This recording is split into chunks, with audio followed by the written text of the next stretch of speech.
हे अर्जुन, जीवन एक सतत प्रवाह है। यह रुकने का नाम नहीं, बल्कि निरंतर सीखने और बढ़ने का मार्ग है। अगर तुम सच में अपनी आत्मा की ऊंचाइयों को छूना चाहते हो, तो तुम्हें एक विकासशील मानसिकता यानी ग्रोथ माइंडसेट अपनाना होगा।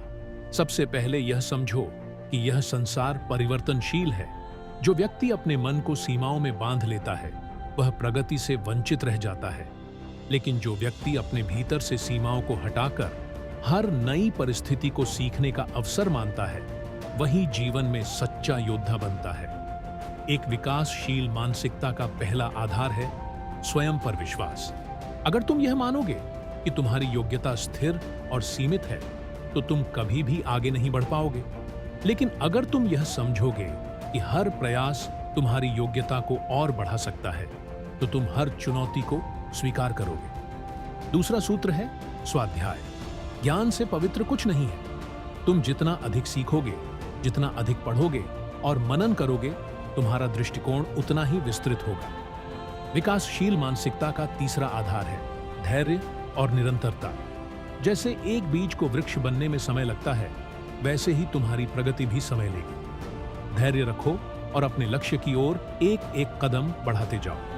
कभी भी हार मत मानो। और चौथा महत्वपूर्ण सूत्र है संघ का प्रभाव। जो लोग तुम्हें आगे बढ़ने के लिए प्रेरित करें, उनके साथ रहो। विकासशील मानसिकता का मतलब यह नहीं कि तुम हर बार सफल हो। इसका मतलब यह है कि हर बार असफलता के बाद तुम उठ खड़े हो और सीखकर फिर से प्रयास करो। अपने मन को कभी निराशा में मत डुबोने दो। यह भी ध्यान रखो कि जीवन में छोटी छोटी आदतें बड़ा बदलाव लाती हैं। सुबह उठकर ध्यान करो, हर दिन एक नई चीज सीखो और अपने मन को शुद्ध विचारों से भर दो। यानी अपने मन को शांत रखकर और ईश्वर पर विश्वास रखते हुए जो भी कार्य करो, उसमें अपना सर्वश्रेष्ठ दो। और अंत में यह समझ लो कि विकास कोई मंजिल नहीं, यह तो यात्रा है। तुम जीवन भर सीखते और बढ़ते रहोगे। हर दिन बेहतर बनने का प्रयास करो। यही तुम्हारे जीवन का उद्देश्य होना चाहिए।